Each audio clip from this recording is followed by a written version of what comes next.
Breaking at 5, a gruesome discovery in an Iowa field. We believe it to be the body of Molly Tibbetts. Tonight, a man is in custody and investigators say he's already confessed. Drying out from record rains. Everything was on the floor is all. The water rose so high, it turned this backyard into a pond. Very comfortable, though we do have a lot of clouds around right now. Still, Wednesday may well be a top 10 day. You've got to see my forecast. Live from Omaha's news leader, KETV NewsWatch 7 at 5 starts with breaking news.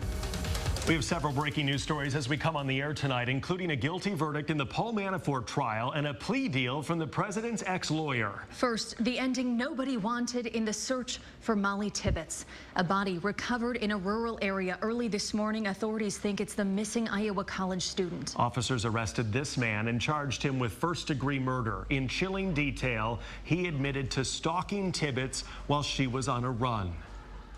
Molly grabbed a hold of her phone and said, "You need to leave me alone. I'm going to call the police." And then she took off running. He in turn chased her down. And then he tells us that at some point in time he blacks out.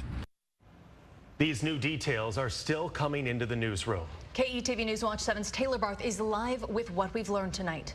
David Alexandra, investigators say they located a body believed to be Tibbetts covered with corn stalks in a field southeast of Brooklyn, Iowa.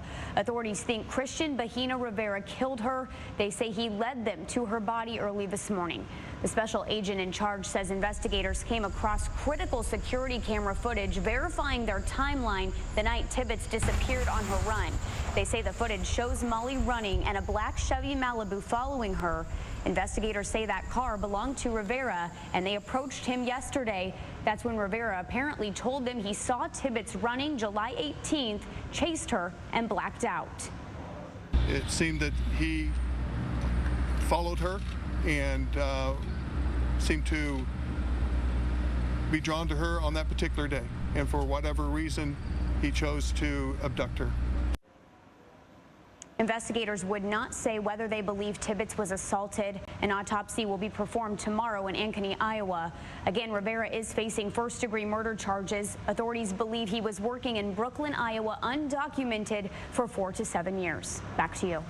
Okay, Taylor, thank you. There's more breaking news. A jury finds President Trump's former campaign manager guilty on 8 counts. Paul Manafort now faces 80 years in prison. The judge declared a mistrial on 10 more charges because jurors couldn't come to a consensus. The trial centered around Manafort's consulting work for Russian-backed politicians in Ukraine. He hid millions of dollars from the IRS and then lied to banks to get loans when the money dried up. Manafort declined to testify in his own defense, and his attorney did not call any witnesses. Also from Washington, D.C., President Trump's longtime attorney Michael Cohen pleaded guilty to campaign finance fraud, and he says he did it at the direction of President Trump. Cohen says he made hush money payments to 2 women to influence the election. Adult film actress Stormy Daniels was one of them. Prosecutors say they have proof the lawyer submitted invoices for the payments to the Trump organization to get reimbursed. This plea deal ends a months-long investigation. President Trump maintains he never had an affair with Stormy Daniels. ABC's World News Tonight is tracking all the latest on all 3 major breaking stories. Coverage continues at 5:30 immediately following this newscast. That's the hum of cleanup in Council Bluffs tonight. 8 inches of rain in 2 days put streets, homes, and businesses underwater in Council Bluffs. Well, now that people are drying out, the cleanup begins. KETV NewsWatch 7's Naya Gonzalez continues our coverage. You can see all this water left behind from yesterday's record rainfall. Residents are still trying to get the water from inside out. Some can't go home. Crews spraying down the streets and closing down roads as they cleaned up mud and debris left behind from 2 days of record rains. Some areas too flooded to clean. Crews waiting until the water levels drop. Big Lake is closed off because the lake is actually over the road. And the other one is Hannafin Park, of course. Hannafin Park drive-through, and the part of the parking lot is underwater. The water on streets might be gone, but the damage left behind so bad, some people are forced to leave their homes. Everything that was on the floor is all gone, so. His couches, electronics, and all of his daughter's toys ruined. Wilson is packing up what he can and moving out until his property gets cleaned up. I do have flood insurance. I called my insurance. They told me to get everything that I can save out and then leave it all damaged. They're going to assess it, and then we'll go from there. Wilson bought flood insurance nearly a month ago, which turned out to be a good decision. Pretty fortunate. I'm glad I got it in time. But that's not the case for Kathleen Chalura and her mother. Freaked out, called the landlord. Didn't really do too much. Her backyard turned into a pond. My hammock was pretty much underwater, so I was like, oh my gosh, and I ran downstairs and I looked at it and it was up to the socket. Chalura and her friends tried to drain as much as they could, but the basement still filled with about an inch of water. And this is kind of just going to sit here until I squeegee it out. I spoke with Public Works earlier today. I'm told that the rivers were already at capacity. The city had to shut down the water gates and rely solely on pump stations. But yesterday's rainfall, too much to handle for those pumps, causing this flooding that you see behind me here. And I'm told the river has gone down, but it has not gone down enough. Reporting live in Council Bluffs, Naya Gonzalez, KETV NewsWatch 7. Okay, Naya, thank you. The storm system that dropped all that rain moved out and left us with some pretty cool temperatures. It makes us wonder if summer's done for good.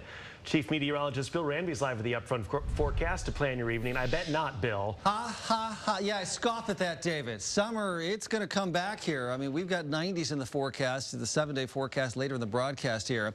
But it does feel good. Feels like fall right now. Downtown Omaha, some clouds here. View from the Embassy Suites on 10th Street. And look at the temperatures. They are certainly fall-like.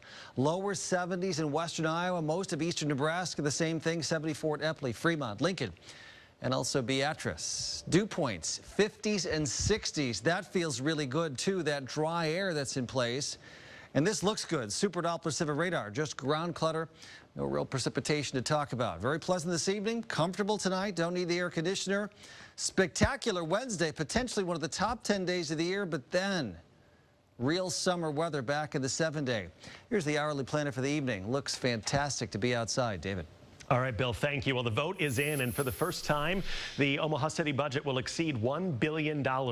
Mayor Gene Stothard's 2019 budget passed council unanimously and includes money for more police officers on the street and road repairs.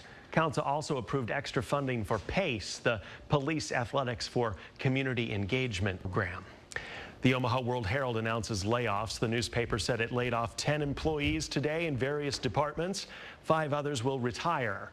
The paper says the changes affect about 3% of the staff. World Herald President Phil Taylor says the decisions were difficult but necessary given current financial challenges. The second suspect connected to a deadly carjacking is back in Omaha. Sioux City police arrested Saturnino Covarrubias Friday, booked for first-degree murder in Andrew Peak's killing. Peak was shot to death at the Buc-ee's location at 30th and Dodge on August 12th. Antoine Lovejoy is also in jail, facing a first-degree murder charge as well. The Democrat running for Nebraska governor says there are major questions the state has yet to answer regarding last week's execution of Carrie Dean Moore.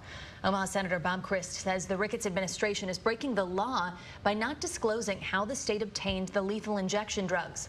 Christ also wants to know how corrections decided on the 4-drug combination that until Moore's death had never been used in any execution. Transparency in terms of how we were going to execute, how it was going to happen. I think witnesses to the execution will tell you that there were points of which they still have questions. Why were the curtains closed twice? Why did it take so long?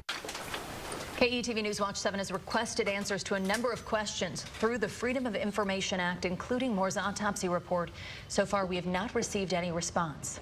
An overturned semi blocked an interstate ramp near the Creighton campus this morning. NDOT cameras caught the big rig laying on its side for several hours as crews tried to get it back on its wheels. Aero Towing responded and posted these pictures on Twitter of its big crane working there. Traffic is moving again in that area tonight. Omaha firefighters found smoke coming out of the basement of this home this morning. Crews got the call around 5:45 from 36th and Grand Avenue. Nobody got hurt. There's still no word on a cause tonight. All right, add Southwest Florida to the list of places you can fly direct from Omaha. Allegiant announced the new service to Fort Myers, Punta Gorda starting in November. Flights will operate twice a week. Well, consumer coverage continues next at 5 with news about those EpiPens. The FDA says you can ignore the expiration dates on certain injectors. And rolling back regulations, the White House wants states to have a say in restricting greenhouse gases. Our Washington bureau has that story. Right now, live look at rush hour traffic. Bill's back after the break talking about a heat wave coming our way. Stay with us.